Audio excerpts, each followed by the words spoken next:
Good morning. Okay, I'm Cindy, and I'm the instructor of Statistics 1 and Statistics 2. Okay, nice to meet you. Okay, uh, now let me give you a brief introduction about this course, and of course me, myself. Okay, this is me. Okay, and I'm a associate professor at the Department of Finance. Okay, and I have obtained my PhD in economics at Texas Tech University.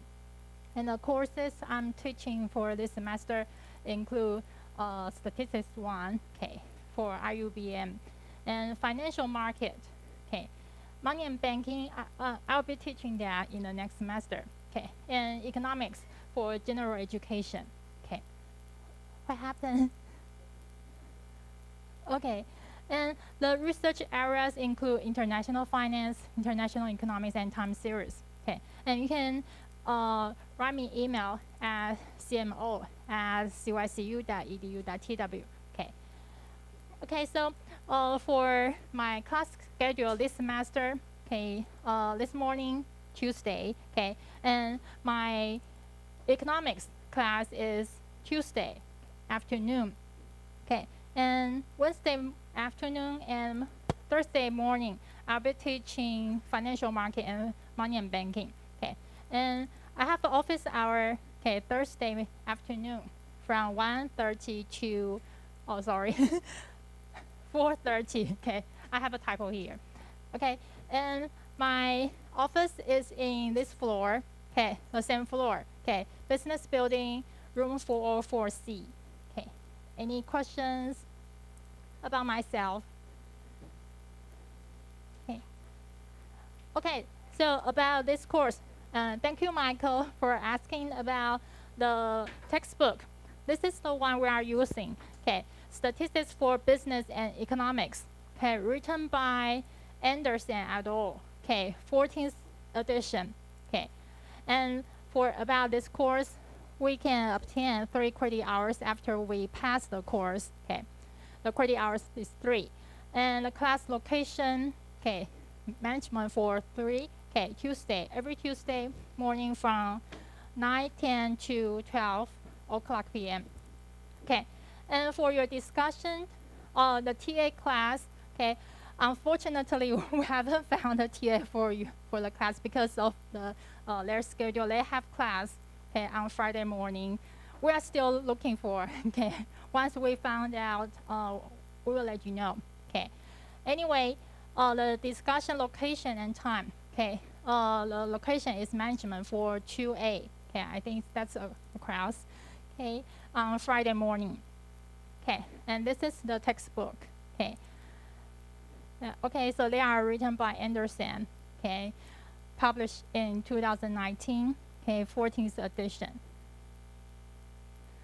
Okay, and about the core courses ability direction. Okay, we would like for you to have ability to learn and acquire international management knowledge and skills. Okay, ability to evaluate and apply international management practices, ability to express social concern and practice service learning and in a global setting. Okay, and the course objectives. Okay, once you have passed the course, we hope that you can understand basics of probability and data analysis. Okay, things like finding averages. Okay, standard deviations. Okay, and also other ways of summarizing the data, such as the correlations. Okay, how correlated between 2 variables. Okay, and percentiles. Okay, also we would like for you to have knowledge of the discrete probability and continuous distributions to solve business problems. Okay, and learn about different sampling methods and the importance of the central limit theorem. Okay, and that's what we are going to learn in chapter 7. Okay, and discrete probability and continuous distributions are in chapters 5 and chapter 6. Okay, and the last one, that's the most important part. Okay, and we are going to learn in chapter 8. Construct and interpret confidence interval estimates for the mean and the proportion. Okay, other considerations, because this is a very important class. Okay, we are going to have a joint final exam with the other statistics class. Okay. And the quizzes will be held in a TA class. Okay. And in order to ensure student security, I will check attendance every class. Okay. So for students who attempt to exempt from the absence, okay, you should provide a valid proof. Okay. And we have in-class discussions, homework assignments, and midterm final exam, and final term project. Okay, please be aware that no Lego homework will be accepted. No mega work will be accepted. Okay, and the contact information of the TA, okay, will be announced later. Okay, and because we have a final term project, I need you to have a group. Okay, so please hand in group list to your TA by the end of September. Probably, I think, 4 people in a group. Okay, and I will post the topic on iLearning, okay, announcement, and each group choose one topic, and the grading scheme will be announced in class. Okay, and that's the date and location for the TA session. Okay, Friday morning. Okay, now let's take a look at the course design. Today is the first class, and I will give you an introduction about chapter 1. Okay, and I will give you homework and exercise. And on Friday, September 16, okay, in the TA session, the TA will just help you to review the homework. Okay, and next Tuesday, okay, I will go to chapter 2, organizing data and visualizing the data. Okay, and then, okay, a week from Friday, okay, the TA will give you a review. Okay, and she will also review the homework. Okay, then September 27th, okay, because there are so many materials and subjects in chapter 2, okay, probably I will still need to spend another week, okay, to finish chapter 2. Okay, then October 4th, okay, chapter 3, numerical descriptive measures. Okay, and then on that week, on Friday, in the discussion class, you will have a quiz to take, the first quiz to take. Okay, so the quiz will cover chapter 1, chapter 2, and part of chapter 3. Okay, and then, okay, October 11th, I will finish chapter 3, okay, from 3.4 to 3.6, okay. And then October 18th, chapter 4, the basic probability, okay. And then chapter 5, okay, on November 1st, okay, I will teach discrete probability, okay. And then the Friday of that week, you will take the second quiz, and the quiz will cover part of chapter 3, chapter 4, and chapter 5. Okay. And then on November 8th, you have the midterm exam to take. Okay. And the midterm exam will cover from chapter 1 to chapter 5. Okay. Then after the midterm exam, November 15th, okay, we'll go back to chapter 5 to finish, okay, the remaining subjects of chapter 5. Okay. And then November 22nd, okay, we'll start chapter 6, the normal distribution and other continuous distribution. Okay. November 29th, okay, still, okay, we'll keep going chapter 6. Okay. And probably December 6th, okay, we can start chapter 7, sampling and sampling distributions. Okay, and the week, okay, the same week on Friday, December 9th, you will take the third quiz. Okay, and then December 13th, okay, I will keep on going chapter 7, okay, and then December 20th, okay, chapter 8, confidence interval, okay, and on that week, okay, you have no TA class because of the Christmas. Okay, and then December 27th, okay, I will Yeah, I'll be teaching the remaining material about chapter 8. Okay, and then January 3rd, okay, next year, you have a in-class presentation to make. Okay, and Friday in that week, you have the final quiz to take. Okay, and then January 10th, you have the final exam to take. Okay, any questions so far? Hi again. Okay, so this is the course design. Okay, let's take a look at the grading scheme. Okay, so as we can see from the course syllabus, okay, actually I will give you homework assignments every week. Okay, that's 10%. And quizzes, there are 4 quizzes for you to take. Okay, 4 make up 20%. Attendance, I check attendance every week. Okay, attendance 10%. The midterm exam is 25%. Final exam 25%. And don't forget, this is a final drawing exam. We will be taking the exam with the other statistics class. So the exam will be difficult, will be more difficult. Okay, than the midterm exam. Okay, and you have a final term project. Okay, and you will do the project with your group. Okay, and then in the last class of the in the last session of our class, okay, you will make a presentation, and that is 10%. Okay, any questions? Okay, no questions. Okay. Okay, no questions. Then, okay, I have your class list. Okay, can I take a Can I take a moment to get to know each of you? Okay, but I just have your Chinese name here. So maybe you can give me, just let me know about your English name. Okay. 洛西. Oh, 洛西 is not around. Okay. 吉川蒙奈. Hi. Molly. Mona. Oh. Name. Okay, Mona. Is it correct? Okay. Oh, nice to meet you. 包凤璇. Hey. Lorita.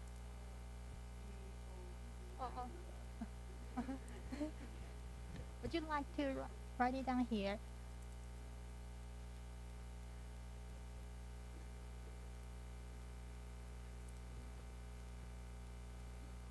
Oh, Jovita. Okay. Nice to meet you. 吉泽野野风. Hi.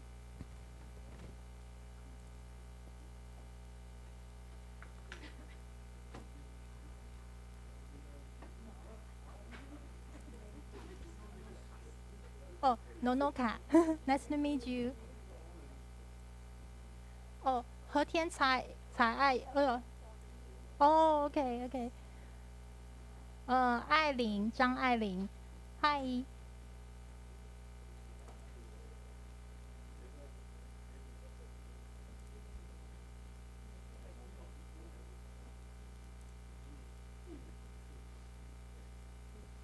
Oh, lovely.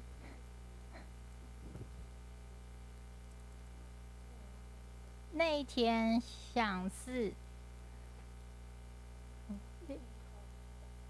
In quarantine too. Okay.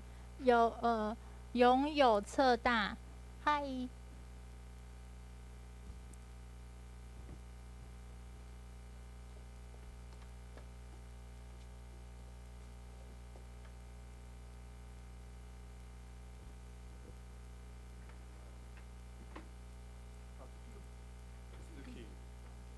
Oh, Kazuki.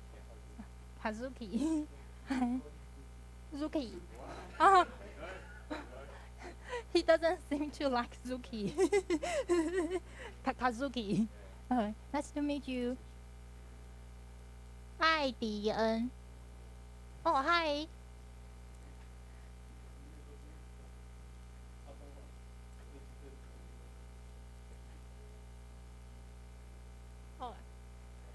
Bradley. Oh, nice to meet you. 秋叶航程. Oh, oh,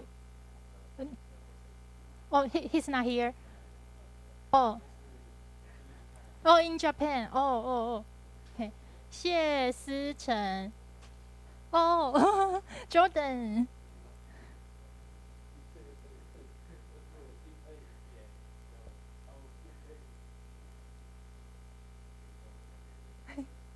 Thank you. 谢耀善. Hi. Oh, you are Joseph. Jordan. Oh, and your last name is Xie.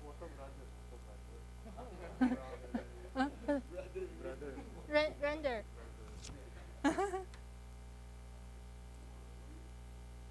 Huh? Josen or Joseph? Josen. Oh, oh.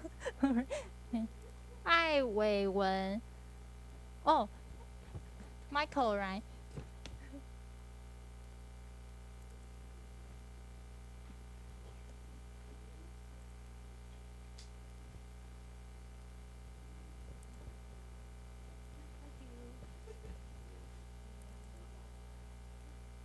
Lai Hong'er. Hi.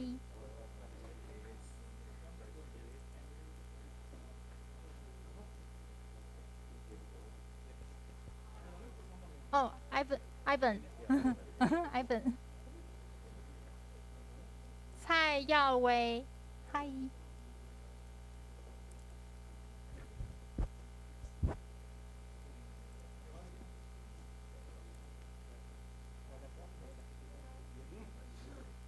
Oh, Steve. Thank you. 吴太慧. Hi.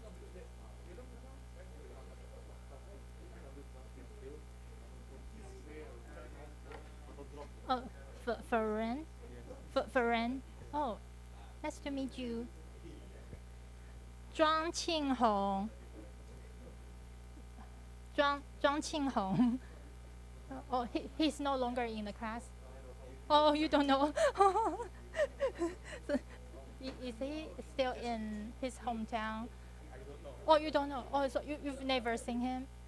Oh, no, never seen him. Oh, oh, probably I will need to check with Anna. Okay.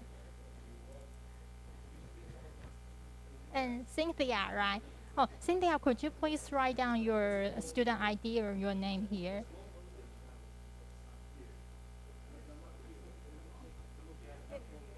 Yeah.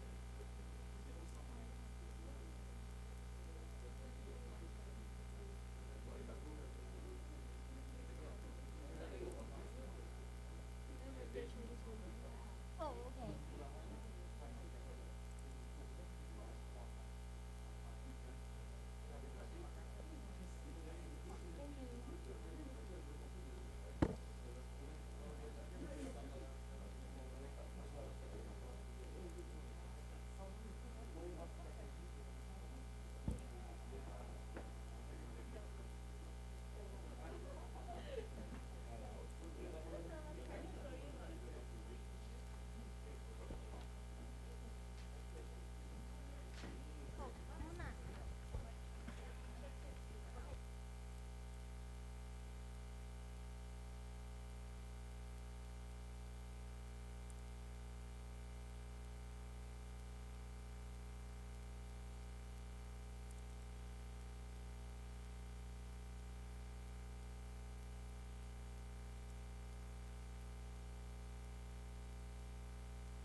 Okay, so do you have any questions?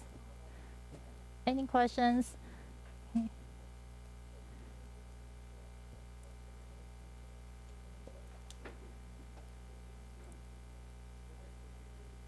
Okay, now let's go to chapter 1. Okay, data and statistics. Okay, what we are going to learn from chapter 1. Okay, first, we would like to understand the types of data used in statistics. What are the data? What are the types of data we are going to learn in statistics? Okay, and then after we have learned types of data, we would like to know, there are four different measurement scales. Okay, and then when we collect data, why do we collect data? Because we would like to study, to investigate a issue, okay, and in order to examine that issue, to address that issue, okay, we need to collect data, okay. But in order to examine the issue, to address the issue, we would like to give a precise definition about the issue, and then to collect the data about the variables. Okay, but we should consider some things when we collect data. Okay, and then what does statistics mean? Okay, the course of the class is called statistics. What does it mean? Okay, and we can apply statistics, okay, in business and economics and accounting. Of course, investing. Okay, and when we collect data, okay, there are some sources for us to collect. Okay, and after we collect data, we would like to use tables and charts to present the data. Okay, and then we would like to compute the averages. Okay, standard deviations, maximum and minimum about the data, the variables, and that's the descriptive statistics.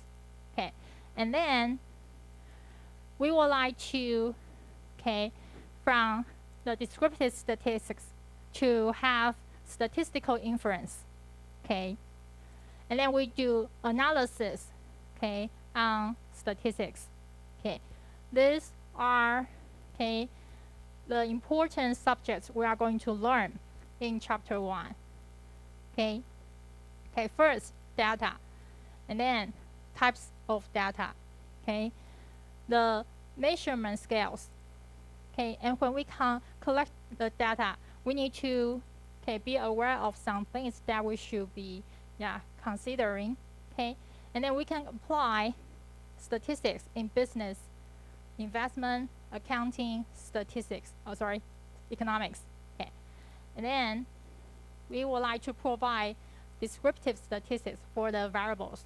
Okay, and then we give a statistical inference, and then we do analysis. Okay, now let's see statistics. Okay, what does it mean? Actually, it represents numerical facts. Okay, numerical.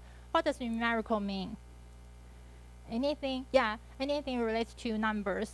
Okay, so statistics provide us averages, standard deviations, correlations, percentages, maximums, and minimums. Okay, why do we need to learn that? This can help us understand a variety, of business and economic situations. Okay, for example, do we need to know the number of new confirmed cases every day? Yeah, yeah, because we would like to know, if the COVID-19, becomes more severe. Okay. In addition, statistics, also represents the art of and science of collecting data. After we collect data, we analyze the data, and then we present the data by using charts and tables, and then from the charts and tables, we can interpret the data. Okay. Okay. And how do we apply statistics in accounting, economics, and finance? Well, to accounting, it is important, statistics is important, okay? Because to accountants, okay, the accounting firms, usually they have to learn, okay, the sampling procedures. Okay, so in order to conduct audits for their clients, okay, they go to each of the firm and then collect some balance sheets, okay, income statement, or sales orders, okay. That's sampling procedures, okay. So to accounting, the public accounting firms use sampling procedures, okay, when they conduct audits for their clients, okay.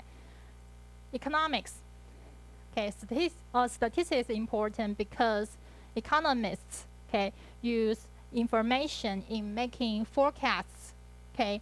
Usually economists, okay, would like to make forecasts about the future of the economy, okay, and aspect of it. Okay, I believe that most of you, okay, are worried about the inflation. Okay, what happens? Are you watching news about the inflation? Employment. What's the employment rate? Inflation. Okay. Okay, so is inflation a problem in your country? Or how high is it in your country? Oh, 6%. Wow. Does it reach the spike? Oh, you're not sure. Okay. Okay. So how about Michael? Is inflation a problem in your country? Uh-huh. Oh, how much is it right now? Oh, 6%. Wow. Okay, it's high. How about in Japan? Oh, 6%. Oh, okay. Oh, Indonesia. Okay. Oh, 6% too. Or oh.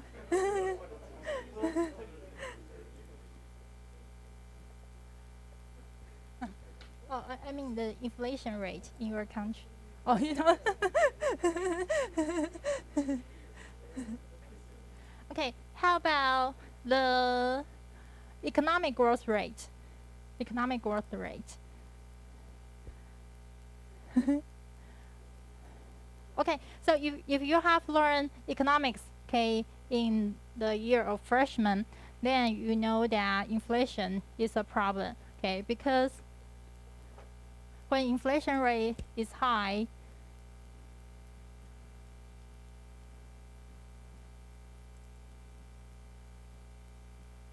okay, it means that our real purchasing power is declining.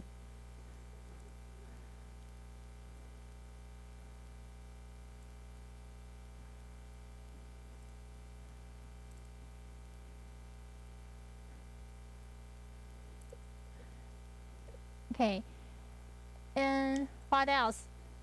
What else we are faced with? Okay, in the face of a higher and increasing inflation rate, okay, what happens to our daily life?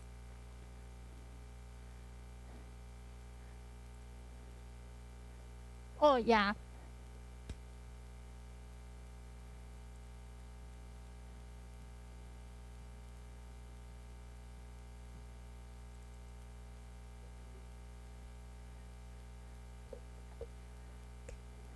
Okay, so given our current wage, actually, we might find it hard to afford the the living expenses.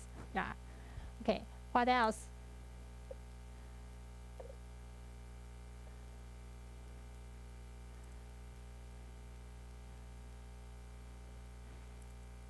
Okay. If it continues, okay, that might affect the employment rate.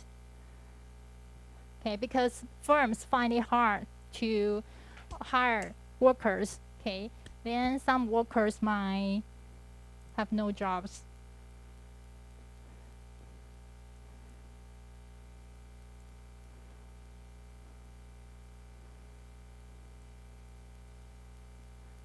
Okay, and then our unemployment rate increases, okay, and then more and more people are unemployed, okay, that will affect our security, okay, our daily lives.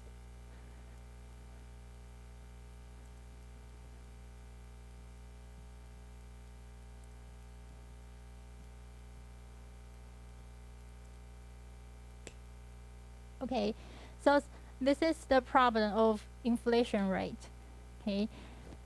So to economists, okay, we would like to use statistical information, okay, to make forecasts about the future of the economy.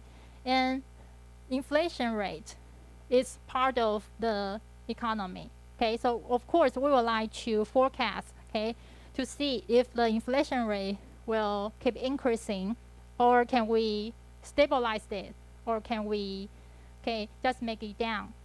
Okay, of course, I believe that most of the government authorities would like to stabilize the the inflation rate, or we can just decrease it. Okay, how does it relate to finance? Well, to finance, okay, if I am a financial advisor, okay, I would like to use price earning ratios and dividend yield, okay, to help my clients, okay, to make a good, okay, investment advice. Okay, so that's how we apply statistics to business, okay, to accounting, to economics and finance.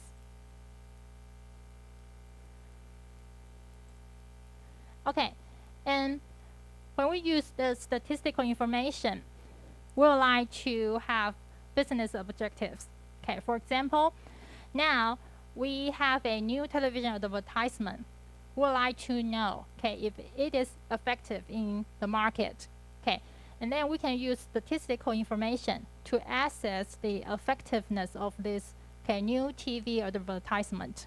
Okay, and to see a new drug, if it is more effective than those currently used in, okay, in the market, okay, we can also use the statistical information to determine whether this new drug is more effective.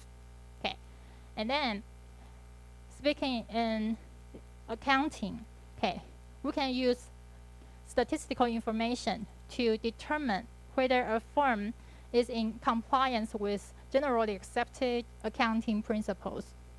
Okay, so these are the business objectives. Okay, so when we, okay, would like to, yeah, conduct a statistics inference, okay, we should use the DCOVA framework. Okay, what does D mean? Okay, D means define. Okay, we define the variables that you would like to study in order to solve a problem or meet an objective. Okay, that's define. That's D. Okay, and then C. C means collect. Okay, we collect the data for these variables from appropriate sources. Okay, for example, if we would like to know the inflation rate in the US, okay, where should we find the data? Okay, actually we can go to the St. Louis Fed.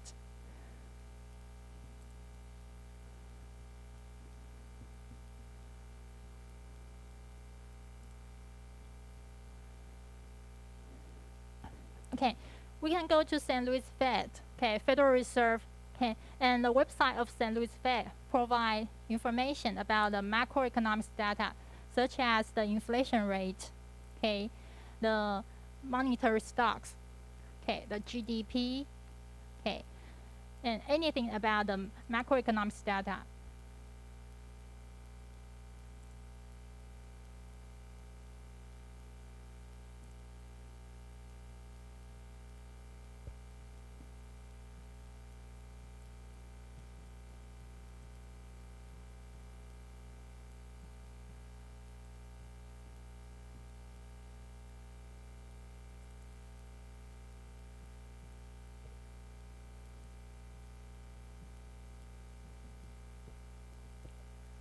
Okay, so this is an appropriate source. Okay. If we would like to collect data about the employment, unemployment, or hourly wages, okay, then we can go to the Census Bureau.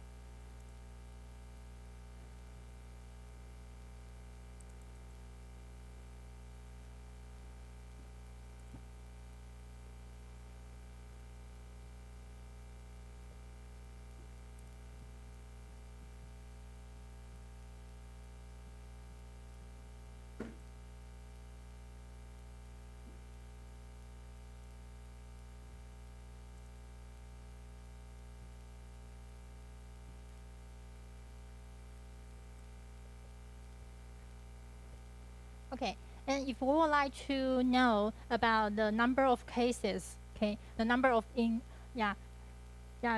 informed cases, then we can go to the WHO.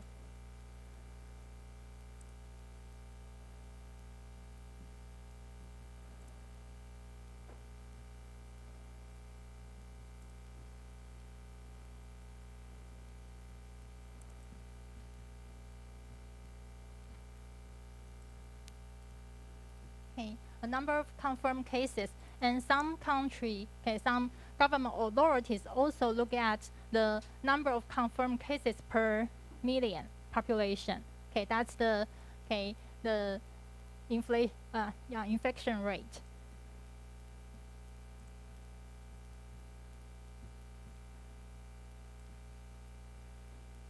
Okay, also in WHO, okay, these authorities also establish the stringency index.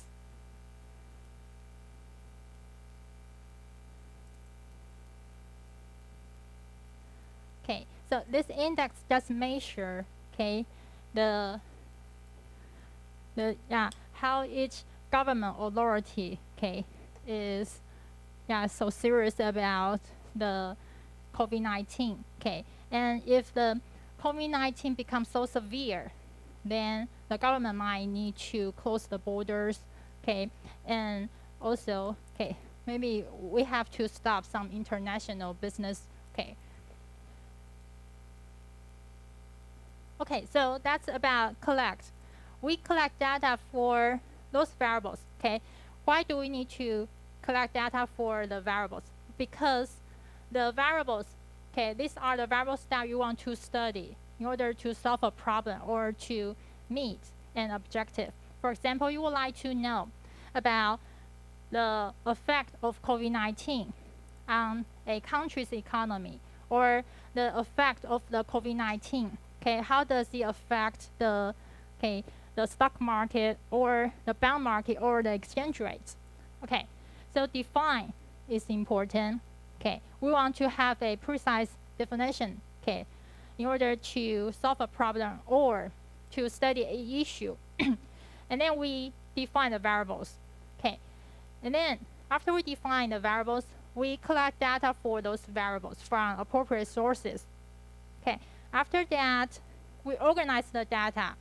Okay, we can use tables or charts to organize the data, to visualize the data, to present the data. Okay, and then we analyze the data collected to reach conclusions and then present the results.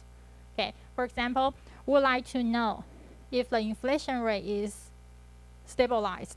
Okay, if the government has maintained the inflation rate.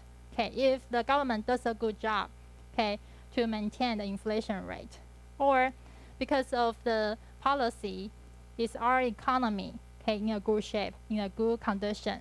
Okay, that's the DCOVA framework: define, collect, organize, visualize, and analyze.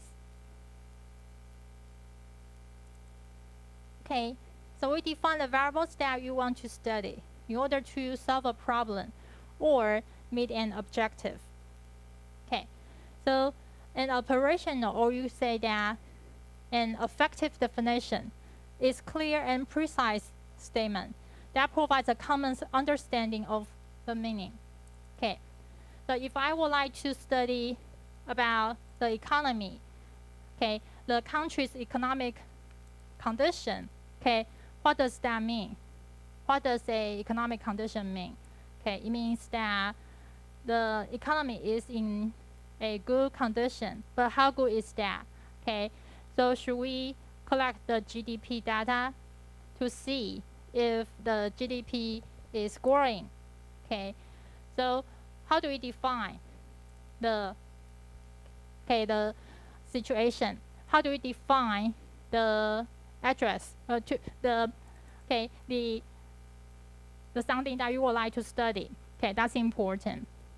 Okay, and if we do not have a operational and effective definition, then we might reach miscommunications or errors.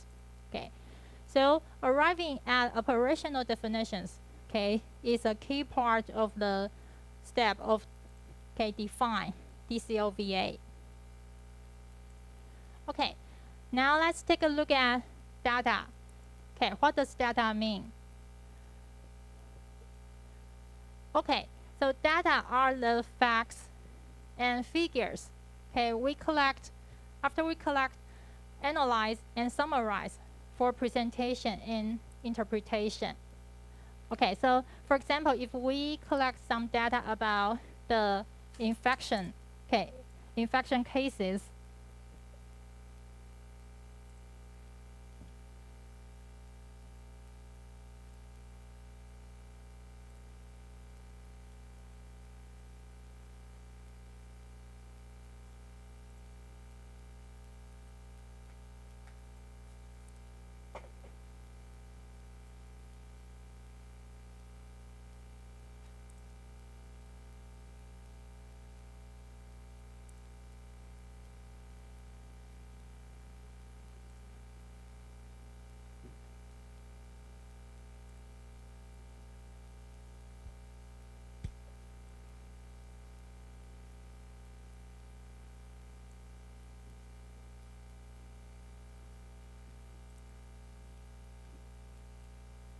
okay, so for example, if we have data about infections, the number of infected cases, okay, we can use table. Okay, for example, this is the date, and the next column represents the number of infections.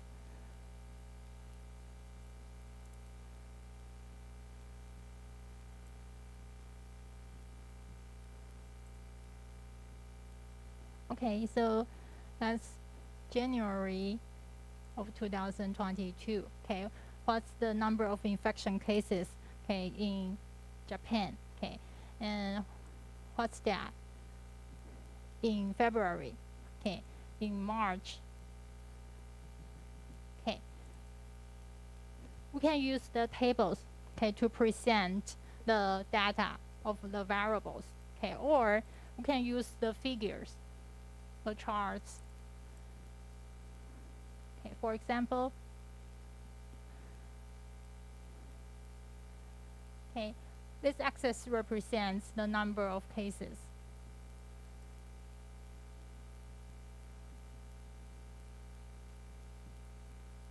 And this axis represents the time. Okay, and then by using the charts, okay, it gives us the pattern of the infections.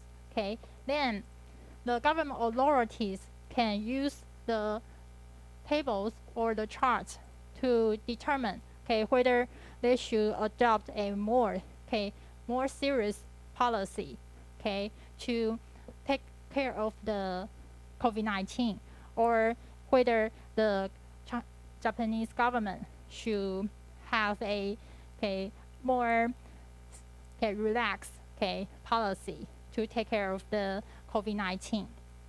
Okay, so that's about the data. Okay, data are the facts or figures, okay, collected, analyzed, and summarized for presentation and interpretation. Okay, and all the data collected in a particular study are referred to as the data set for the study. Okay, So that's the data and data sets. Okay, again, data are the facts and figures collected, analyzed, and summarized for presentation and interpretation. And all the data collected in a particular study are referred to as the data set for the study. Okay, and then elements. We have heard elements, variables, and observations. Okay, what is a variable? Okay, first, when we would like to study a issue, to address the issue, we need to define, okay, what's the issue. And then according to that, okay, once we have established a definition, we collect data. Okay, so the variable is a characteristic of interest for the issue that we are interested in studying. Okay, so elements are the entities, okay, on which data are collected. Okay, so for example, I'm purchasing, I'm investing some stocks. Okay.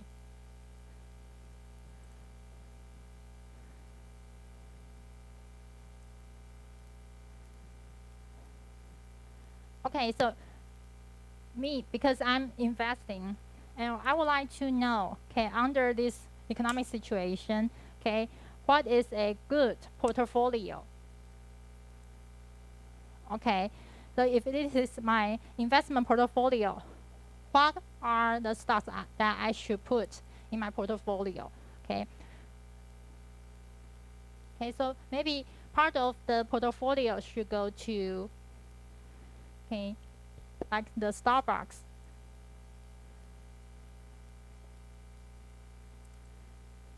Okay, so we have seen that Starbucks, okay, is very popular in Taiwan. Okay, people would like to have coffee in Starbucks. Okay, so the stock price in Starbucks is good. Okay, so maybe in my portfolio I can put some. Okay, I can invest some stocks in Starbucks. Okay, and some of them. Okay, I can invest in Taiwan Semiconductor.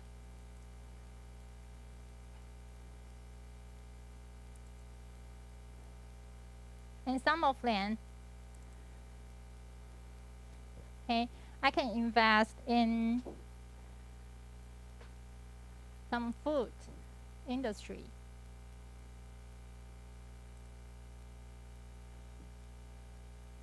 Okay, but before I know that I can form my investment portfolio.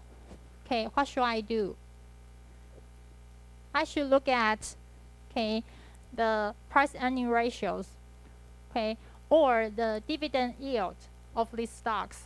Okay, then I just monitor the trend of the price earning ratios, okay, the dividend yields, and then I make a decision to form my investment portfolio.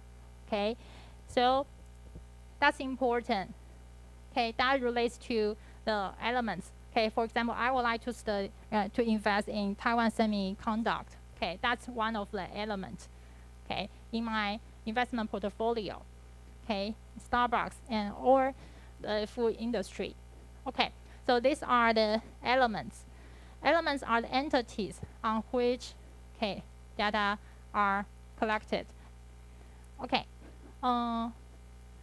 Okay, let's take a 10-minute break.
Okay, you can go to iLearning, okay, and here, okay, the PowerPoint slide file, okay, PowerPoint slide file is here, chapter 1, okay, and underneath that, okay, you can find the previous videos that I record for chapter 1.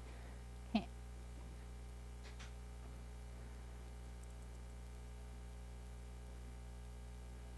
Okay, so let's go back to elements, variables, and observations. So again, once we have decided, okay, to study which companies, okay, then we should look at the elements, because elements are the entities on which the data are collected. Okay, and then variable is a characteristic of interest for the element.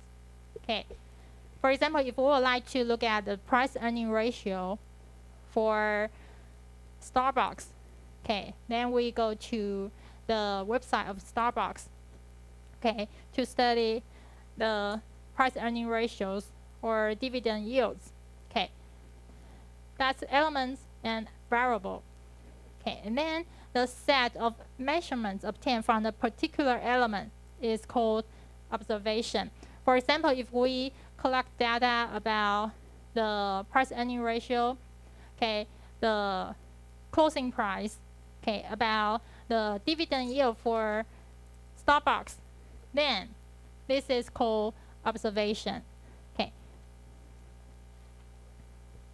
Okay. Let me write it down. Okay, so we collect data about the price earning ratio. Okay, we call that PE. Okay. And dividend yield.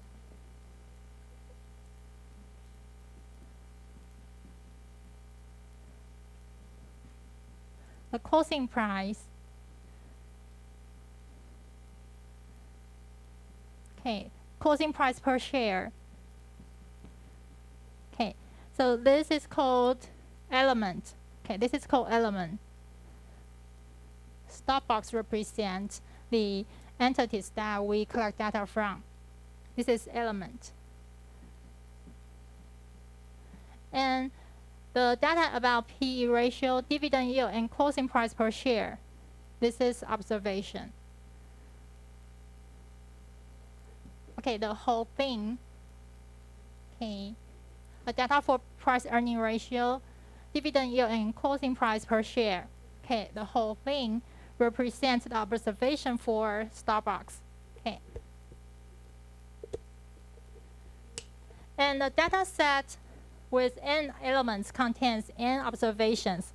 Okay, so in addition to Starbucks, if I would like to obtain the data about Taiwan, okay, Taiwan Semiconductor. Okay, so Taiwan Semiconductor is also another element. Okay, so this is Starbucks is element 1. Taiwan Semiconductor is element 2. And the data about the price earning ratio, dividend yield, closing price per share, okay, is another observation.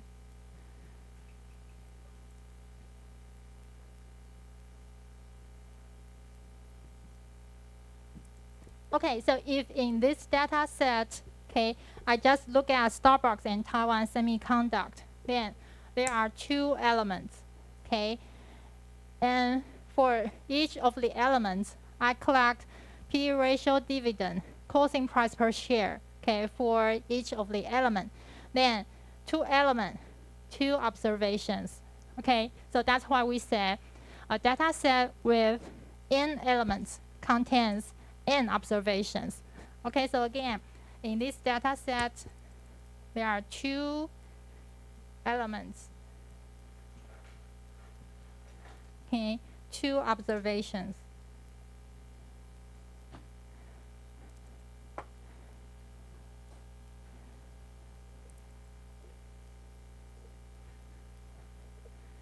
Okay, and from the whole data set, you might ask how many data values are in the data set.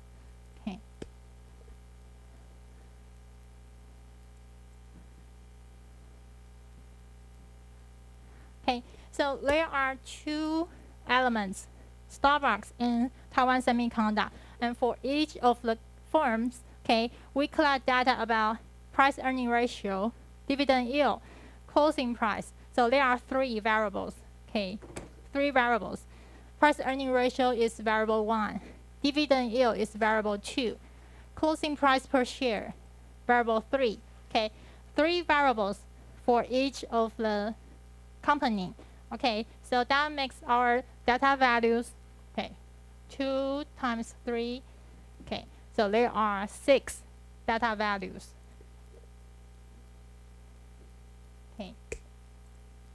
So again, in this data set, there are two elements. One is Starbucks, the other one is Taiwan Semiconductor. Three variables. Three variables. The first variable is price earning ratio. The second one, dividend yield. The third one, closing price per share. So three variables.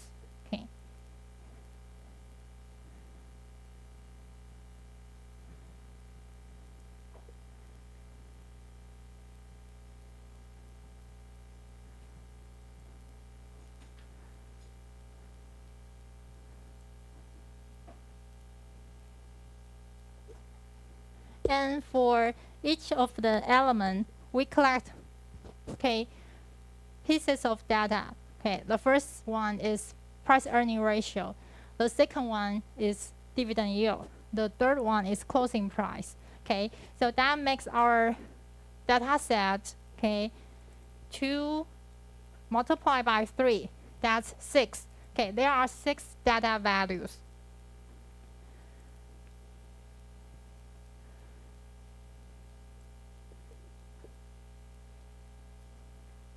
Questions? So again, what does element mean? Elements are the entities on which data are collected. Variable. Variable is a characteristic of interest for the elements. And the set of measurements contained for the particular element is called an observation. A data set with n elements contains n observations. So the one that I wrote down in the blackboard, there are 2 elements. Starbucks is one of them. The other one is Taiwan Semiconductor. So there are 2 elements. And for each of the elements, I collect data about price earning ratio, about dividend yield, about closing price per share. So there are 2 elements, 2 observations. But for the for this data set, there are 3 variables. Because for each of the company, I collect data about the price earning ratio. This is the one of the variables. Another one is dividend yield.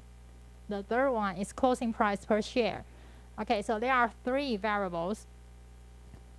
And for the whole data set, how many data values are there? That's 2 elements multiplied by 3 variables. 2 multiplied by 3, that makes 6 data values. So the total number of data values in a complete data set is the number of elements multiplied by the number of variables. Now let's take a look at this one. Could you please tell me, from this PowerPoint slide, how many elements are there? Yes, because there are 5 companies, 5 elements. How many observations are there? Yeah, 5. Because for each of the company, I collect data. Okay, so for data RAM, I collect data. Okay, that's one of the observation. For energy south, okay, that's the second observation. For Keystone, okay, that's the third observation. Lincare, that's the fourth observation.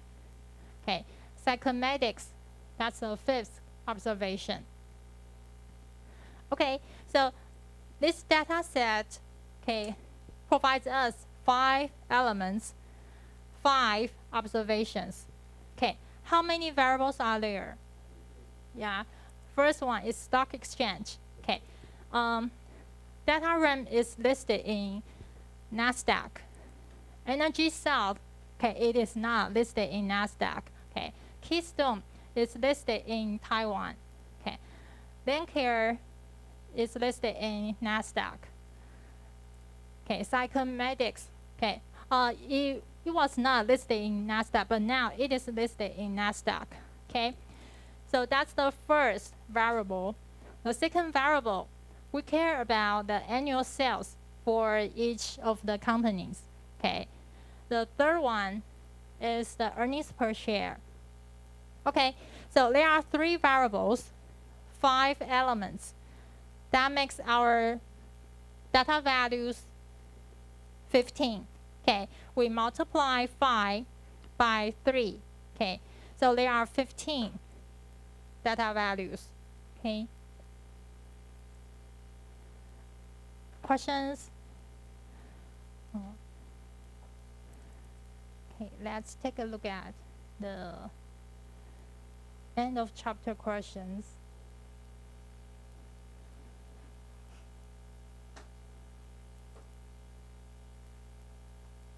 Okay, so this is part of your exercise. Okay, let's take a look at question 2.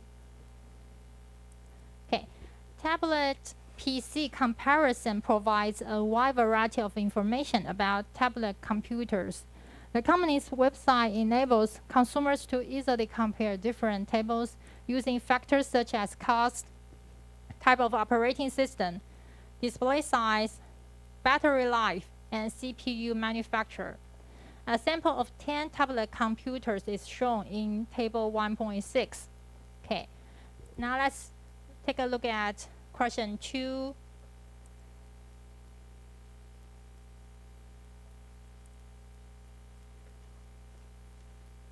Okay, let's turn page. Okay, page 22. Okay, the second question. This is table 1.6, okay, 10 tablets, okay, and then we collect 1, 2, 3, 4, 5, 5 variables, okay. So for each of the tablet, we obtain data, okay, about costs, operating system, okay, whether it is Windows, Android, or iOS, okay. Also, the data about the display size in inches, battery life in hours, CPU manufacturer. Okay, so how many variables are there? Yeah, 5. How many elements? 10. Okay. How many observations? 10. Because, okay, there are 10 elements. That makes 10 observations. Okay.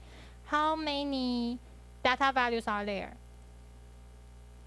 Okay, so we multiply 10 elements by 5 variables. That gives us 15.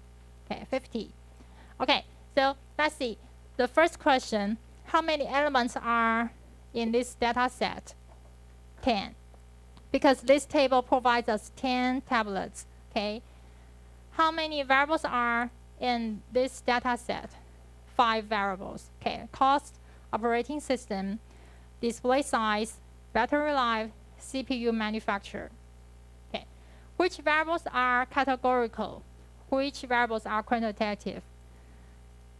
Okay, categorical means that, okay, you can put that, okay, you can classify this into a particular category. Okay, for example, operating system. Okay, we would like to know whether this tablet is in Windows, Android, or iOS. Okay, so as you can see that we displayed Windows, Android, iOS. Okay, that can just help us to classify, okay, whether the tablet is in Windows or in iOS or in Android. Okay, that's categorical variable.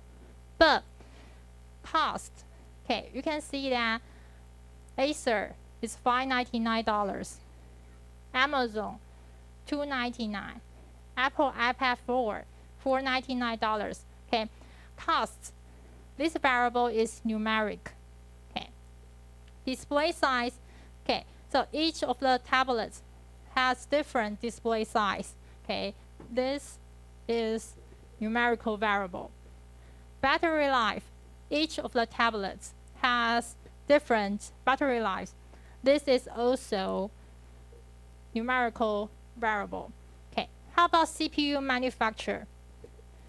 Some of the tablets are in NVIDIA. Some of them, okay, belongs to Intel. Some of them is Apple. One of them, or two of them, is TI OMAP. Okay, so CPU manufacturer, operating system, these two variables are categorical variables because we can classify, okay, the tablet in different categories. Other than that, sorry, the cost, display size, and battery life, these three variables are numerical variables. Okay. So to answer question C, okay, which variables are categorical? Okay, again, operating system and CPU manufacturer. Okay, and what variables are numerical, are quantitative, costs, okay, display size, and battery life. Okay. Question 4. Okay, what type of measurement scale is used for each of the variable? We will talk about it later because I haven't taught the measurement scale. Okay. Okay, so according to this table, we can answer A and B. Okay, there are 5 elements. 10 elements and 5 variables. Okay. Okay, so this is part of your exercise. Oh, Jordan, could you please take a picture of this and post it to Line Group? This is part of your exercise.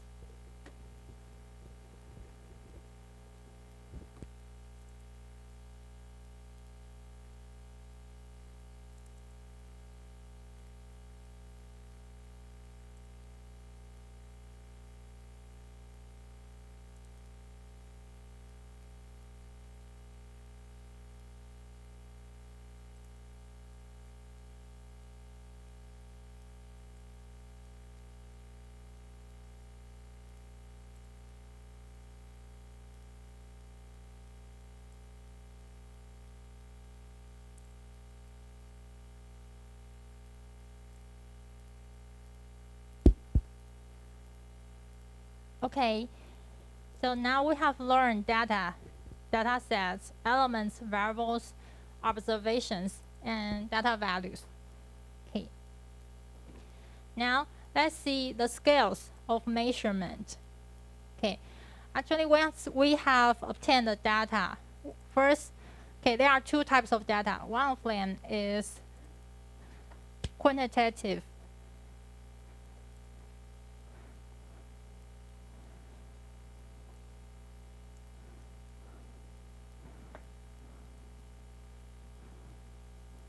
Or we call that numeric.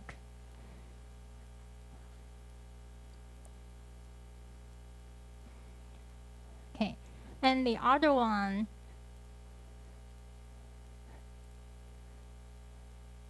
is qualitative data.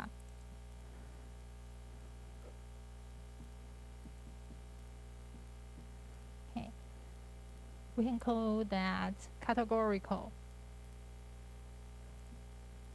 Okay, so that's how we classify data into these two types of data.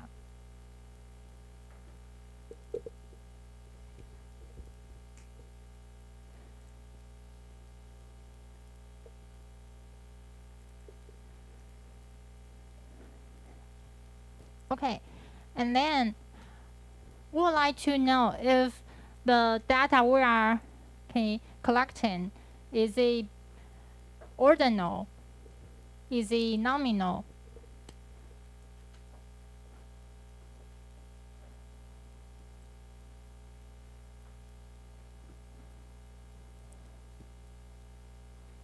interval, or ratio. Okay, so these are scales of measurement. Okay, the scale of measurement include nominal, ordinal, interval, and ratio. Okay, and the scale determines the amount of information contained in the data. Okay, and the scale indicates the data summarization and statistical analysis that are most appropriate. Okay, now let's see the first one, nominal scale. Okay, what does nominal scale mean? Okay, so if we put labels or names. Okay, for example, what year are you now? What is your major? Okay, business. Okay, so business is a label. Okay, or you can say that's a name we use to identify an attribute of the element. And a non-numeric label or numeric code can be used.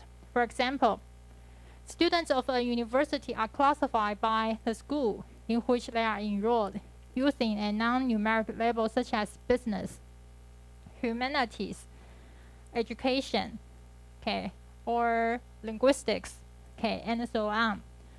Alternatively, we can use a numeric code. For example, 1 denotes business, 2 denotes humanities, 3 denotes education, and 4 denotes linguistics, and so on. Okay, so data, related to labels or names, they are nominal scale. Okay, so we are in business. Okay, so business is a label, that identify our attribute, of the element. Okay, so nominal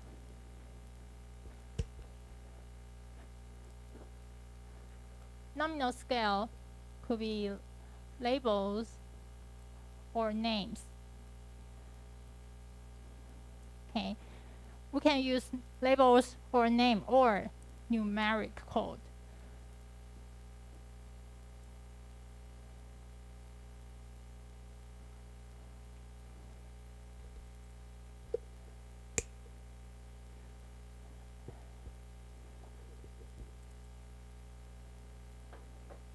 Okay, now let's see the second one, the second scale measure.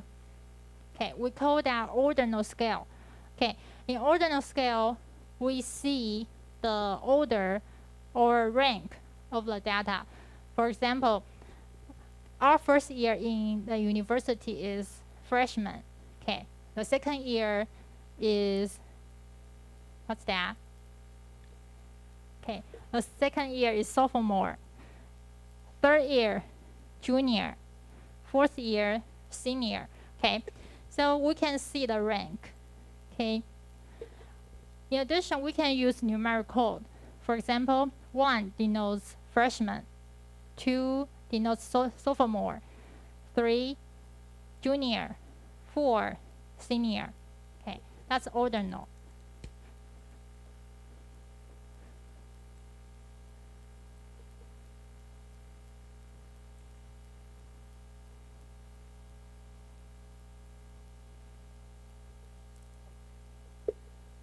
Okay, so from nominal scale, and ordinal scale variables, both variables, we can use labels, okay, names, or numeric code. Okay. But can we do computation? Can we do adding, subtracting, multiplying, or dividing? Probably not, okay? We cannot do any computation on nominal scale variable or ordinal scale variable. Okay. Questions?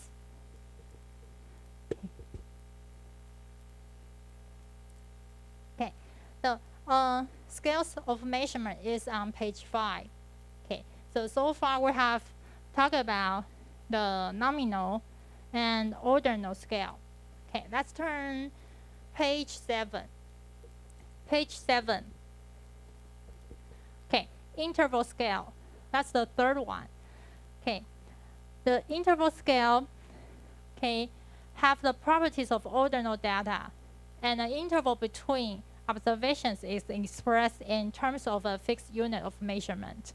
Okay, and the interval data are always numeric. For example, if I would like to ask about your satisfaction level, okay, so if you give me, okay, a score, okay, from 0 to 100, okay, then if your score is 85, okay, so probably it is between 80 to 89. That's your satisfaction level. If your satisfaction score is 90, okay, then I can say that your satisfaction level is higher than mine, okay, because mine is 85 and yours is 90, okay. That's the interval scale, okay. So interval data are always numeric, okay, and we can do some adding or subtract calculation, okay, but we see zeros, okay, but we cannot say that the 10th century is twice as long as the 5th century. We cannot say that, but we can say that, for example, Melissa has an SAT score of 1985, while Kevin has 80. Okay, so we can say that Melissa's score is higher than Kevin's, but how high is that? Okay, we can subtract 1880 from 1985. Then we get a 105 points. Okay, so Melissa's score, okay, 105 points more than Kevin. Okay, so in the interval scale, we can do calculation, okay, to see the difference between the two students, okay, SAT score. Questions? Okay, so this is interval.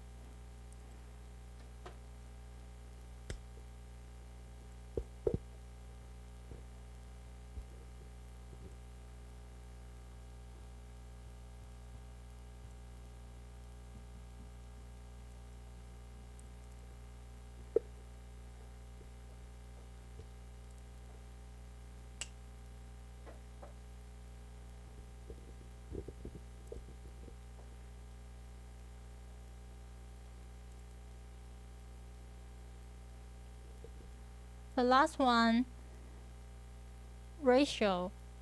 Okay, ratio score, okay, data have all the properties of interval data, and the ratio of two values is meaningful. Okay, ratio data are always numerical. Okay, so we can do add, subtract, multiply, and divide calculation. Okay, and what does zero mean? Zero means something. Okay, so if I say that, okay, now, okay, the degree is 1 degree Celsius, what does it mean? 1 degree Celsius. Because it is above 0, probably it does not snow. But a temperature of negative 1 degree Celsius, okay, probably it will snow. Okay, so 0 means something. It is meaningful. How about that?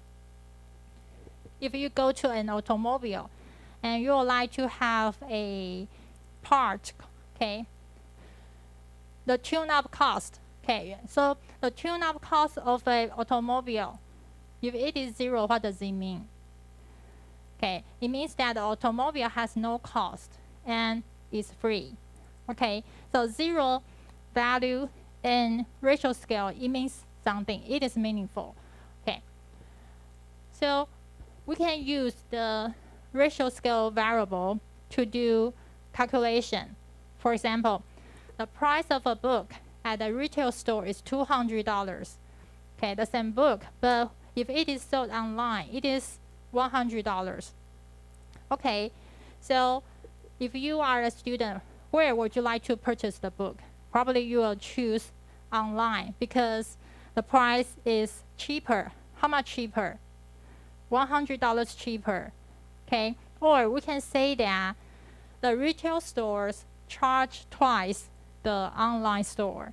Okay, so in ratio scale, we can do add, subtract, multiply, and divide calculation. Okay, but in interval, we just do add, subtract.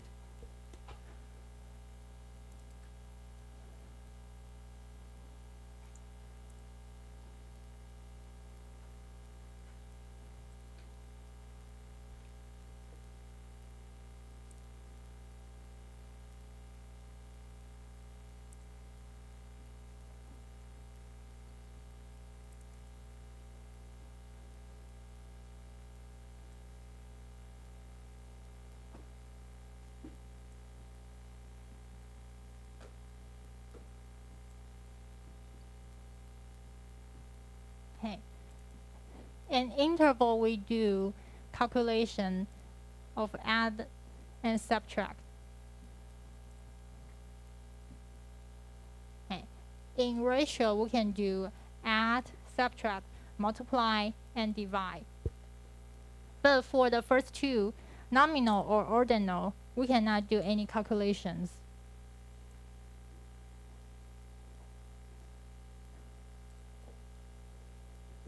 Okay, questions? Okay, let's see the first exercise. Oh, Jordan, could you please take a picture of that? Okay. What brand of DVD player did you purchase? Okay. So if we would like to respond this question, okay, what brand of DVD player did you purchase? Okay, is it nominal scale variable, ordinal scale variable, interval, or ratio? Okay, so it asks you to provide a name or label. So that is nominal scale variable. Okay, so the correct answer is A. Okay, don't forget to answer it. This is your part of your exercise. Okay, the second one. Okay, oh, Jordan, please take a picture of that. The possible response to the question: how much rate? How would you rate the quality of your purchase experience? Okay, with 1, excellent. 2 represents good. 3, decent. 4, poor. 5, terrible. Do you see the rank here? As the score increases, it means your satisfaction level goes down. So you see a rank and order. Okay, so is it a nominal scale variable, ordinal scale variable, interval scale variable, or ratio? Yeah, ordinal scale variable because you see a rank, an order. Okay. So some students might ask, okay, can we choose interval? Well, actually we choose ordinal because the difference in the rating between excellent and good does not have to be the same as the difference between poor and terrible. Okay, so because of that, we choose B. Okay, this is ordinal. Okay, questions? Okay, let's see the third exercise. Oh, Jordan, the possible response to the question. Out of a 100-point score, with 100 being the highest, 0 being the lowest, what is your satisfaction level with the Blu-ray player that you purchased? Is it nominal, ordinal, interval, or ratio? Okay, let's see. This is an interval. Okay. This is interval, not ordinal. Okay, because the difference, okay, between 80 and 90, okay, could be the same between 30 and 40 because the interval, okay, is 10. Okay, between 80 and 90, the interval is 10. Between 30 and 40, the interval is 10 as well. Okay, so in this case, okay, this is an interval, okay, interval scale variable. Okay. Let's see the last one. Okay. Oh, Jordan, could you please take a picture of that? Okay. The possible responses to the question, what is your annual income? Rounded to the nearest thousands. Okay. Kevin's is $60,000. Davis is $80,000. Okay. Can we compare both people's annual income? Okay. So Davis' annual income is higher than Kevin's. How much higher? $20,000 higher. And can we divide $80,000 by $60,000? Yeah, we can do that. Okay. And then after we do that,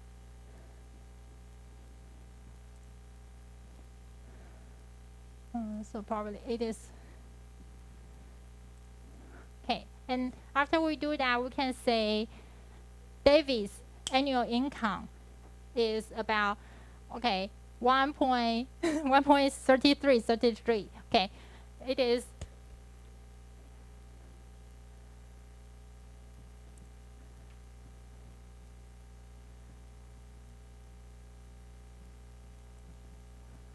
okay.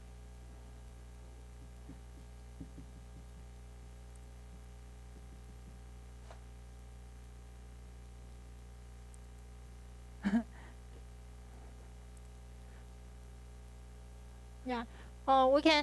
We can say that David's annual income is about 1.3333. Okay, higher than Kevin's. Or we can say that there's a difference between Kevin's and David's annual income. The difference is $20,000. Okay, so in this case, we can do add, subtract, multiply, and divide. So this is a ratio scale variable. Okay, questions? Okay, so far we have gone through 4 questions of today's exercise. Okay. Questions? Okay. So usually we can classify data into 2 types: categorical, quantitative. Okay. The statistical analysis that is appropriate depends upon whether the data for the variable are categorical or quantitative. Okay.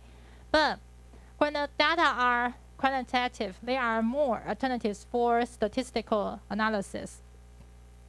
Okay, let's see categorical data. Usually we can use names or labels to identify an attribute of each element. That's categorical data. And the categorical data are represented as qualitative data.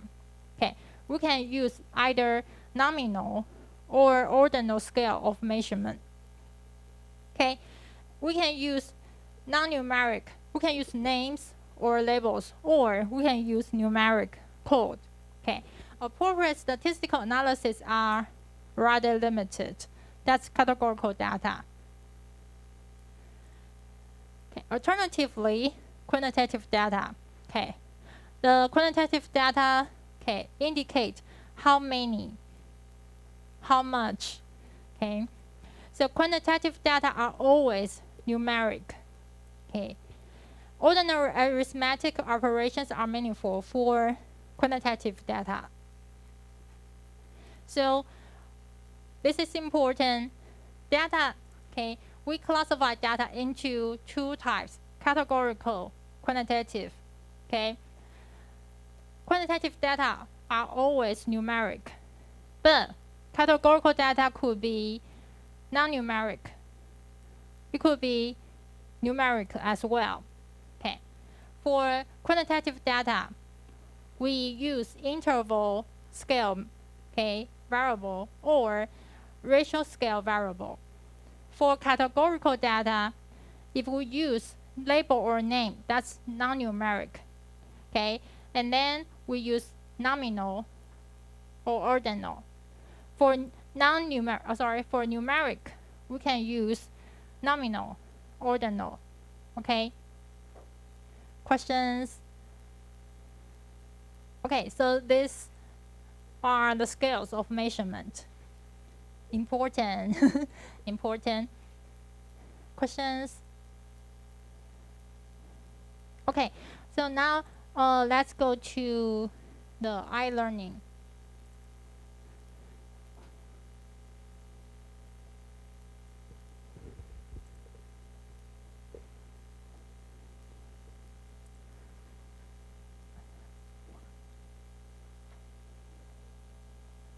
Okay, let's go to assignments. Okay, exercise. Okay, so there are 6 questions. Okay, the first one, okay, we have gone through. Okay, the possible responses to the question, what brand of DVD player did you purchase?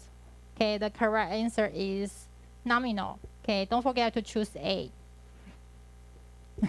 And then the possible responses to the question, how would you rate the quality of your purchases experience? With 1, excellent, 2, represent good, 3, decent, 4, poor, 5, terrible. Ordinal, yeah. 3, the possible responses to the question. Out of a 100-point score, with 100 being the highest, 0 being the lowest, what is your satisfaction level with the Blu-ray player that you purchased? This is interval. Okay. Question 4. The possible responses to the question, what is your annual income? Rounded to the nearest thousands. Yeah. We choose ratio. Okay. So for the exercise, please write down your answers on pieces of paper. Okay. Or you can write it down on here. Okay. Like you can use an iPad or tablet. Okay. And then write down your answers here. Okay. And then upload, take a picture or upload it to iLearning. Okay. So that's the first 4 questions. Okay. Question 5 and question 6. Okay. Question 5 is question 2 of chapter 1. Question 6. Okay. Question 11 of chapter 1. Okay, so for the last 2 questions, okay, you will need to do some calculation.